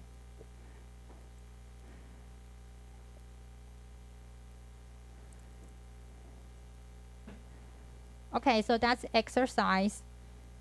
Any questions? Okay, so let's go to end of chapter question 2. Okay, let's go back to this one. Okay. 10 tablets, 5 variables. Okay. So question A, there are 5 elements. Oh, sorry, 10 elements. 10 elements because there are 10 tablets. Okay. How many variables are in the data set? 5. Okay. Oh, sorry. That's the answers. Which variables are categorical? Which are quantitative?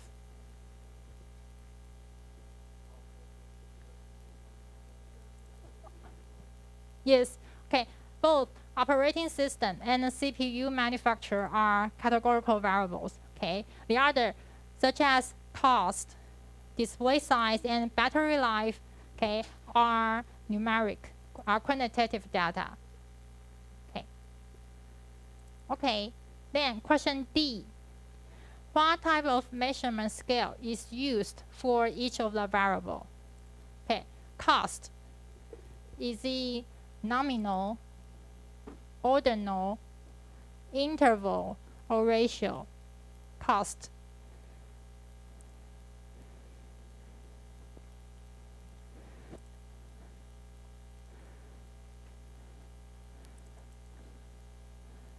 Can we do calculation on cost?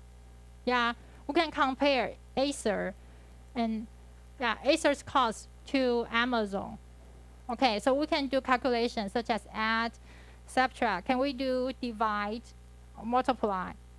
Yes, we can see that Acer's cost is higher than Amazon. How much higher? So we subtract $299 from $599. That's $300 more. Okay. Also, we can divide $599 by $299. Okay. So that's almost as twice as Acer's cost is as twice as Amazon's. Okay. So cost, we say that it is ratio. Okay.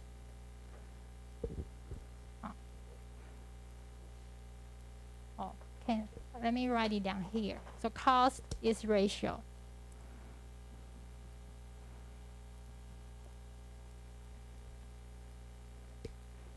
Okay, how about operating system? Operating system, is it nominal? Is it ordinal? Actually, we cannot see the rank or order, okay, based upon the operating system. So operating system is nominal.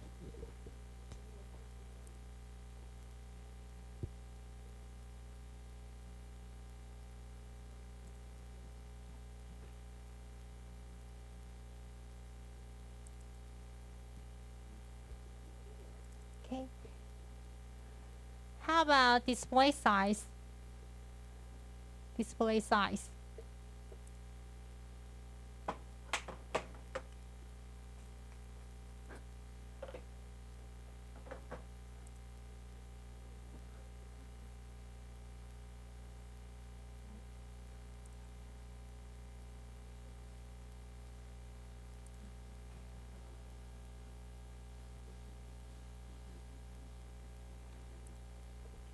Display size.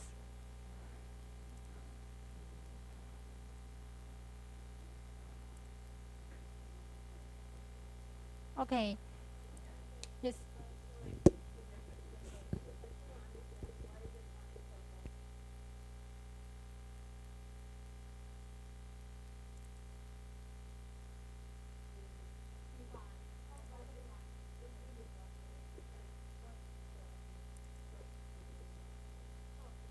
For example, if we divide Acer's 599 by Amazon's 299, we can say that it is almost 2. So we can say that Acer's cost is almost as twice as Amazon's cost. Yeah, that's for the reason we choose ratio. Yeah. Your account. Display size.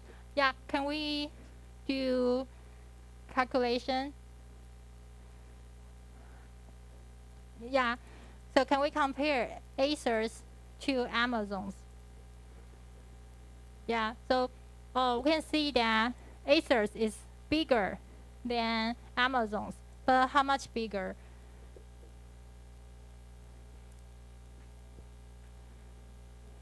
Yeah.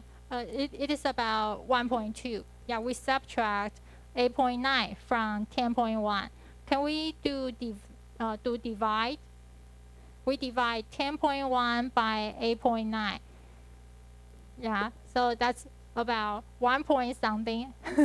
Yeah, so we can say it is almost as twice, or we say it is almost as 1.1, almost as 1.1 as Amazon's. Okay, so display size.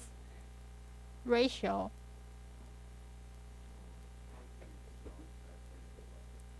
Interval.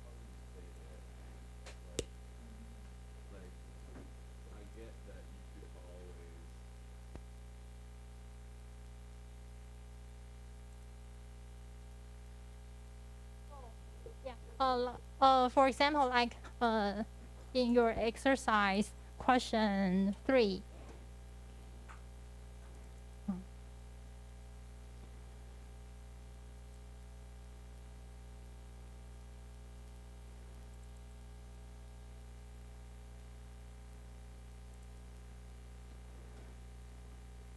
Yeah. Yeah. Usually when you are replying to the survey, yeah. Okay. Yeah, they ask you to give a score, yeah, from 0 to 100. Yeah. In this case, usually it is related to the interval. Yeah.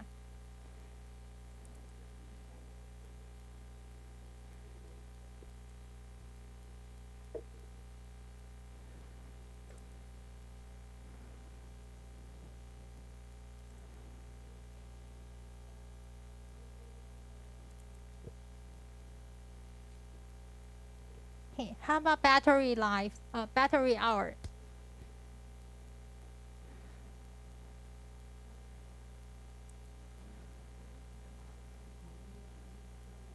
Yeah. We can also do subtract, okay, add, multiply, and divide. So that's ratio. CPU manufacturer.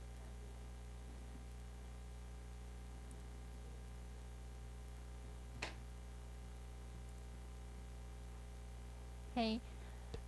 Yeah, so we can classify the tablets, okay, into Intel, Apple, or TIOMAP, okay, or NVIDIA. So this is nominal.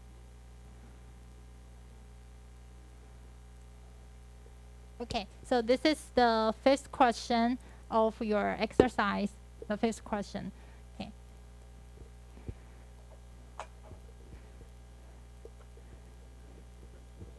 Okay. Oh, so can, oh, Jordan is not here. Oh, Adelaide, Adelaide, right? Oh, this is the fifth question of today's exercise. Do you need to take a picture of that too? The table 1.6. Okay. And sub questions. Thank you. Oh, do you need to take a picture? Oh. How about the other two? Do you need to? Oh, you have taken that. Okay. Questions? Okay, let's take a 10-minute break.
Okay, so uh, when we collect data, we need to avoid data flow by biases, ambiguities, or other types of errors. Okay. For example, if we have seen some extreme values, we might want to remove the extreme values. Okay. And sometimes there are missing values. Okay, the missing values. So we might want to also remove the missing values. Okay. So results from the flow data will be suspect or in error. Okay. Even the most sophisticated statistical methods are not very useful when the data is flowed. Okay. So when we collect data, we should avoid the flow data such as biases, ambiguities, or other types of errors. Okay. Let's see the sources of data. We can collect data, for example, the balance sheet, income statement, from the company records. Or if we are interested in stocks, we can go to the business database services. If we are interested in the hourly wages or employment, we can visit government agencies such as the Department of Labor, or the industry associations, or if we are interested in the SAT score or GMAT score, we can go to the special interest organizations to obtain the data, or from the internet.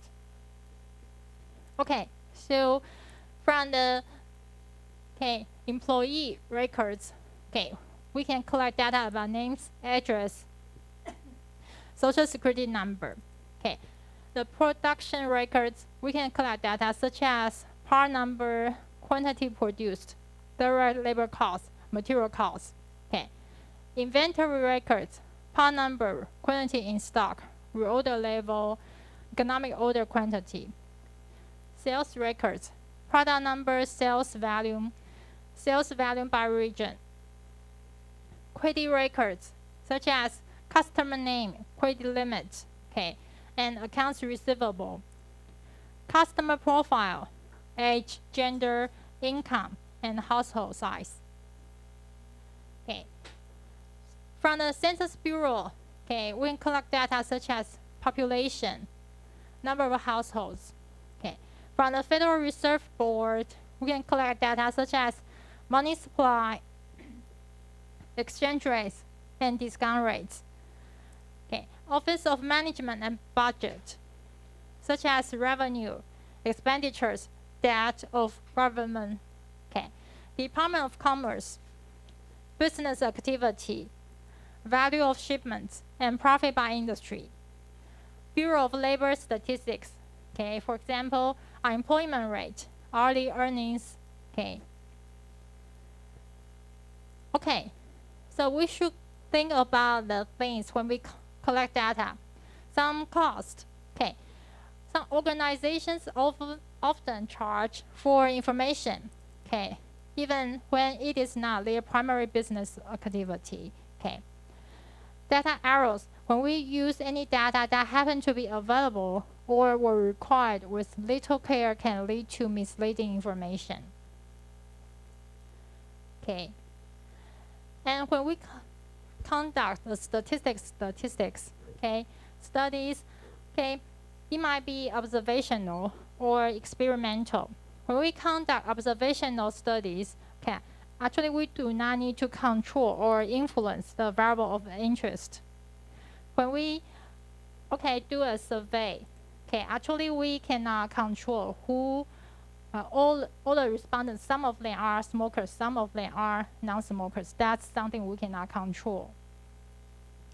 But in experimental study, we have to control some of the variables. For example,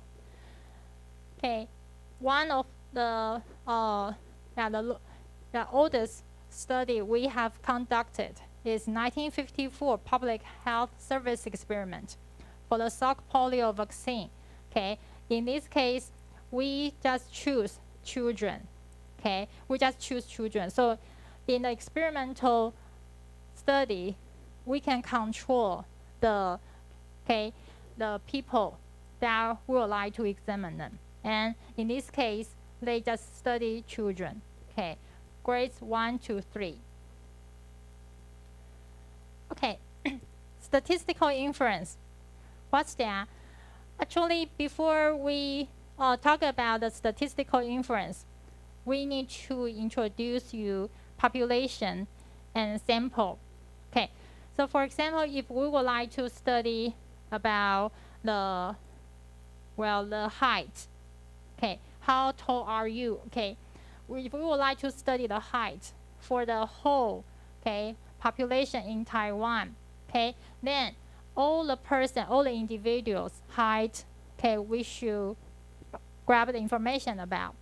Okay, but if we would like to study that, well, and we have to spend some time, okay, to visit each of the households in Taiwan. Okay, that is too costly. Okay, so we can just choose a portion of the whole population, and that's the. So you can see the difference between population and sample. Okay, for the whole population, there are 23 million individuals in Taiwan. That's our population. Okay, but in order to obtain the height of the whole Taiwan population, that's too costly, too cumbersome. Okay, what we can do is we choose just a portion of the population. Okay, just choose a portion. And then from this sample, this portion of the population, we choose that as the sample. And then we calculate the average height of this portion of population. Okay, and the average of the sample, average height of the sample. Okay, once we obtain that, then we can just do estimation. Okay, based upon the sample average, and then we estimate the population's average. Okay, this is the process of statistical inference. Okay, and the reason we do that is it is less time consuming.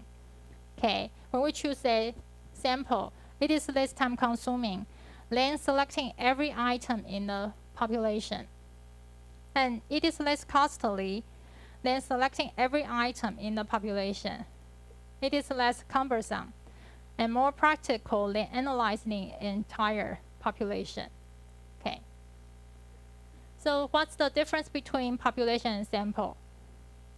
Population is the set of all elements of interest in a particular study, whereas sample is a portion, or we call that a subset of the whole population. Okay, and what is statistical inference? Okay, so based upon the sample, we calculate the average. Okay, and we estimate the population average based upon the sample average. Okay, so that's the statistical inference. It is a process of using data obtained from the sample to make estimates and test hypotheses about the characteristics of the population. Okay. So when we do census, okay, census is collecting data for the entire population. That's census. Sample survey, we collect data for a sample. Okay. Questions? Okay, so when we collect data for the entire population, that's census. But if we just collect data for the sample, that's sample survey. So this is a process of statistical inference. Okay, first we set up the issue that we like to address, and then we give a precise definition of the issue. Then we collect data. Okay, and we understand that the population contains all the items or individuals. Okay, but instead of doing that, okay, we just choose a subset or a portion of the population and use that as a sample. And then we calculate the average based upon the sample. And then the step 4, we use the sample average to estimate the population average. Okay, so let's take a look at the Hudson Auto. So actually we have no idea about the population average cost of parts. It is unknown, okay? But now we just choose 50 engine tune-up cost as the sample. Then from the 50 engine tune-ups cost, okay, we can calculate the average cost. Okay, say after calculation, the average part cost is $79. Okay, and then step 4, we can estimate the population average cost. Okay, based upon the sample cost, $79. Okay, and when we do the analytics, okay, what's that? That's a process that we transform data into insight for making better decisions. Okay, and there are 3 types of techniques. The first one is descriptive analytics. Okay, the descriptive analytics, after we collect the sample, we calculate the average, the standard deviation, okay, the median, maximum, minimum. That's the descriptive analytics. Okay, the second one is predictive analytics. Okay, usually we use the models, okay, constructed from the past data to predict the future economy or to assess the impact of one variable on the other. Okay, so nowadays we often use the machine, okay, the machine learning data, okay, to do the predictive analytics. And the prescriptive analytics, okay, that can help us to find the best course of action. Okay, so the first one is descriptive statistics. Okay, so most of the statistical information in newspapers, magazines, company reports, and some publications consist of data that are summarized and presented in a form that is easy to understand. And these summaries of data, which can be tabular, table, or in charts, graphical, or numerical, they are referred to as the descriptive statistics. Okay, so for example, the manager of Hudson Auto would like to have a better understanding of the cost of parts used in the engine tune-ups performed in her shop. And she chooses 50 customer invoices for the tune-ups as the sample. Okay, and then we can find the average cost. Okay, so these are the 50 tune-ups cost. Okay, we can use the table. Okay, this is called frequency and percent frequency table. Okay, as you can see that out of the 50 invoices, okay, most of the customers, they have to spend, okay, between $70 to $79, okay, on the part. Okay, and we can also use the chart histogram. Okay, from the histogram, you can see that most of the customers, when they visit Hudson Auto, okay, to do the part, okay, tune-up card, the average cost is about, most of them have to spend between $70, okay, and $79. Okay, so from the table and from the histogram chart, we can guess that the average cost, okay, of Hudson Auto could be a number between $70 and $79. Okay, So the descriptive statistics, well, the most common numerical descriptive statistic is the average.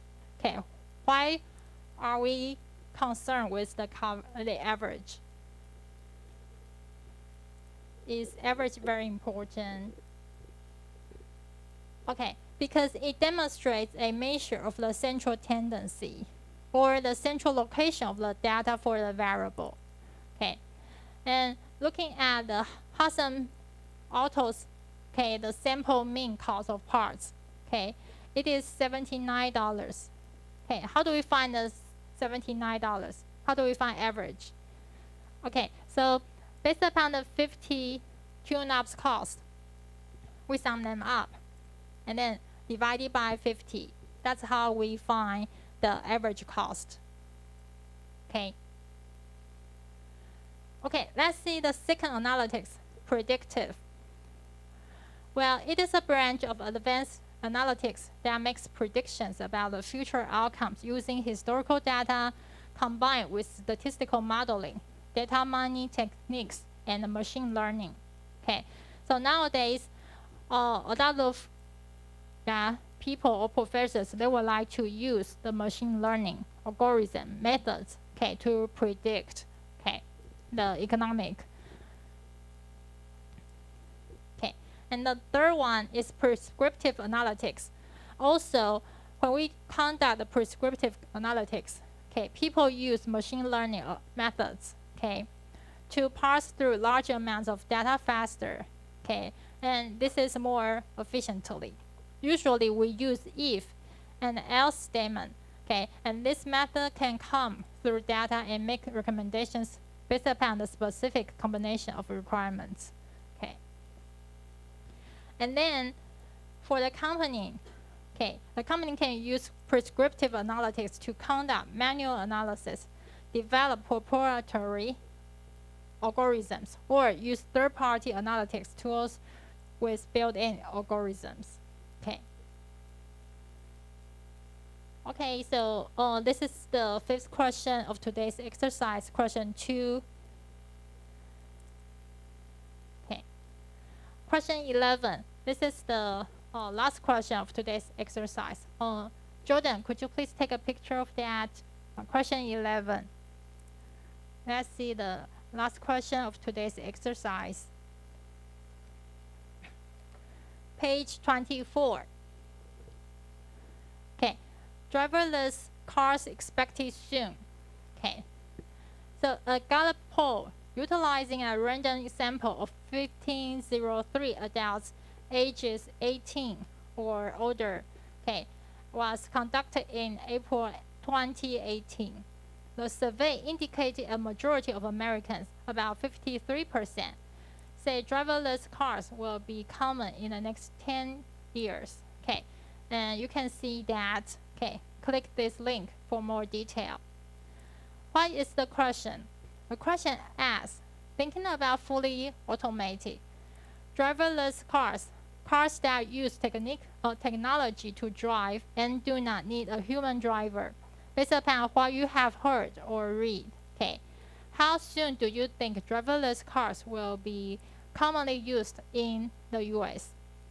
Okay, and figure 1.7 shows a summary of the results of the survey in a histogram, indicating the percentage of the total responses in different time intervals. Okay, so this is figure 1.7. Okay, so about 19% of the people, okay, think that within the next 5 years, okay, so maybe more people will use driverless cars. Okay, about 34% of the people thinks that will happen in the future 6 or 10 years. About 18% thinks, okay, in the future 11 or 15 years. Okay, 10%, 16 to 20 years. Okay, and 15% thinks longer than 20 years. Okay, and about 4% They have no idea. So if you were the respondent, okay, how do you think? Would you like to have a driverless car? Would you like to have that? Or maybe good. Okay, so question 8. Are the responses to the survey question quantitative or categorical? Is it quantitative or categorical?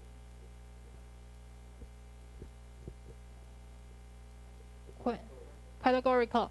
Oh, yeah, because we just categorize, yeah, we classify, okay, respondents, okay, their responses, okay, based upon within 5 years, between 6 and 10 years, between 11 and 15, between 16 and 20, or longer than that, or don't know, okay.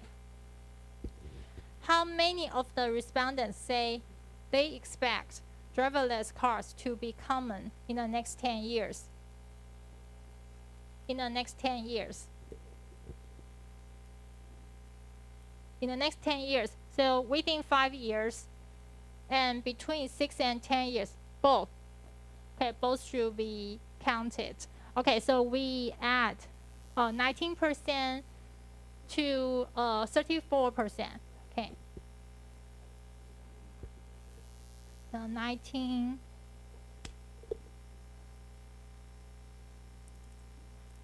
and 34%. Yeah, 53%. Okay, so about 53%, okay, of the respondents think that, okay, the driverless cars will be common in the next 10 years. Okay, how many respondents answer in the range 16 to 20 years? 16 and 20 years, yeah, 10%.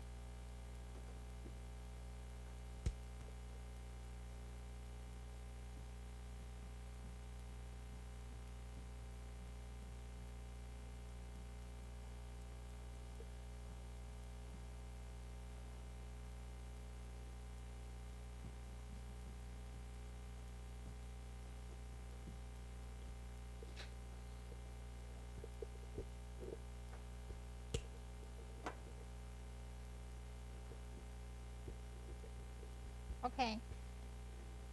But don't forget to multiply it by the number of, okay, respondents.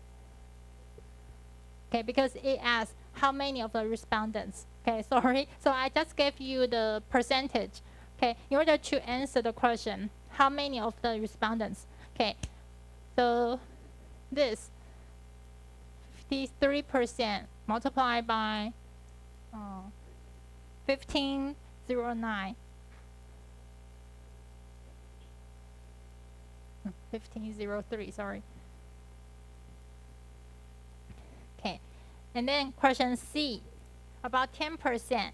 10% of the respondents think, okay, the driverless cars will be common, okay, between in the next, okay, between 16 and 20 years. Okay, so 10%.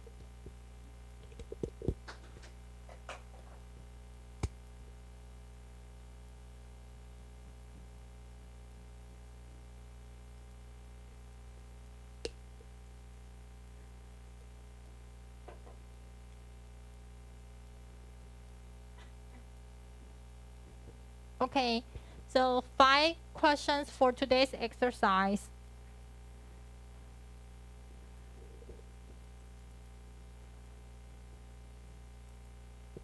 Okay, so what have we learned from chapter 1? Okay, we have learned the types of data. Okay, there are 2 types of data. Okay, categorical and numerical.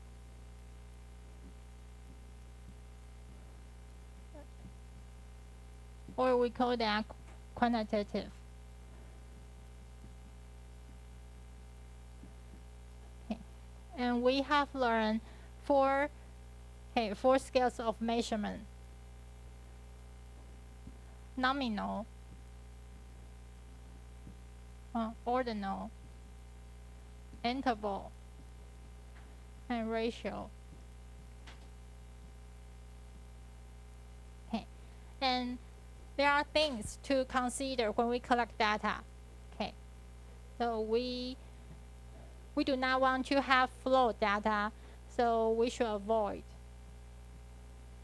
float data.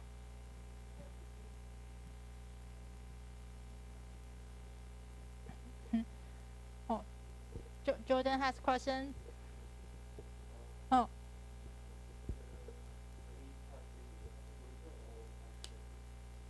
Oh.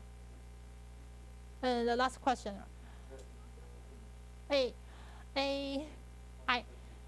I think it should be categorical, but the answer is quantitative. Oh.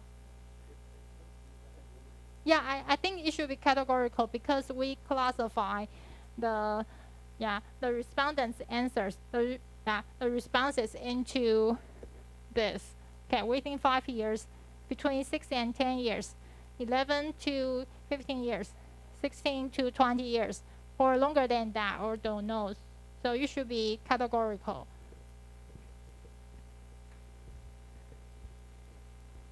Okay, so that's the exercise. And for your homework, homework, 2 questions. The first one is question 13, ABD. Okay, you can turn page 25. Okay, that's about Facebook advertising revenue. Okay, and we choose A, B, and D. Okay, and the other one is 25. Okay, 25. We compare compact SUVs. Okay, we can refer to table 1.8. Okay, so the first column provides us the make of the SUV. Okay, and then it gives us the variables about the model, over score, okay, whether we recommend or not, owner satisfaction, overall kilometers per liter, acceleration, seconds. Okay, so that's the answers I would like for you to look at. Question A: how many variables are in the data set? Question B: which of the variables are categorical and which are quantitative? C and D is from me. C: how many elements are in the data set? D: how many data values are in the data set? Okay. So two questions for your homework and 6 questions for your exercise. Okay.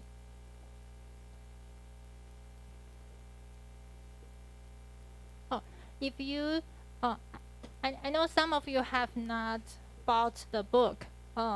You can go to the library. Okay, you can go to the library to borrow this book. Jordan said there is another one copy in the library. Okay, so you can borrow that from the library. Okay. Questions?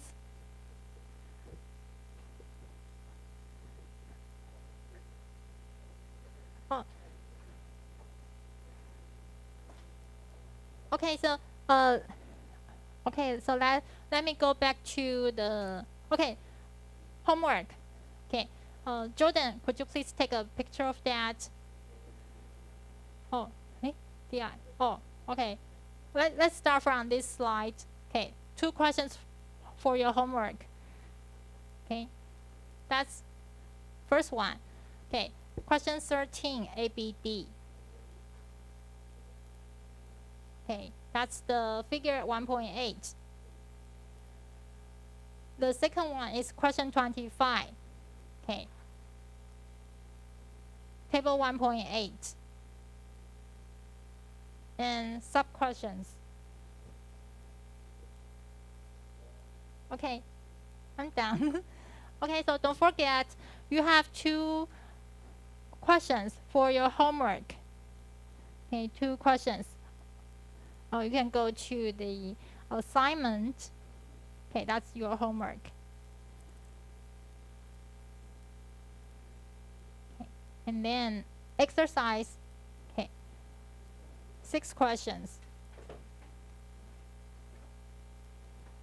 Okay, so both the exercise and homework, we need to write down the answers on piece of paper, okay, and take pictures of your work and upload the picture files to iLearning. Okay, and the deadline. Oh, deadline is 10 a.m. Friday. Friday is September 16.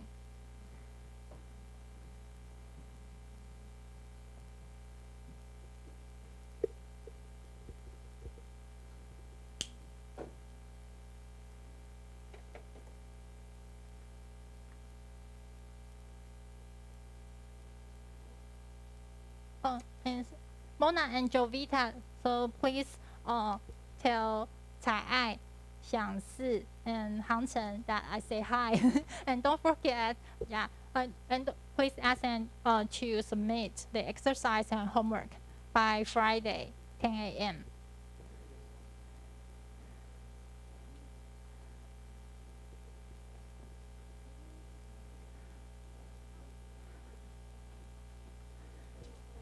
Oh, let me check attendance.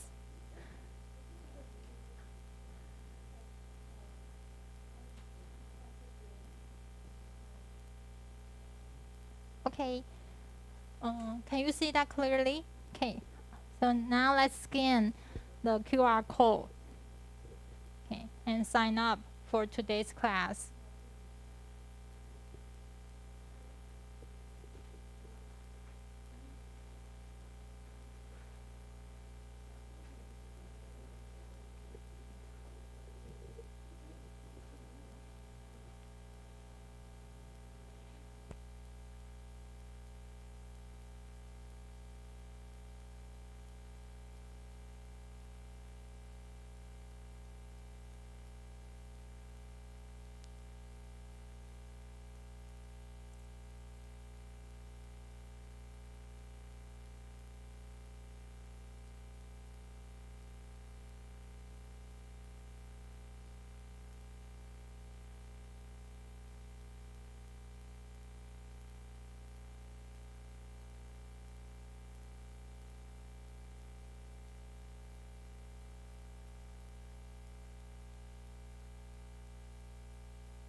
to A5 哦，艾琳，嗯，伟文，哦，OK，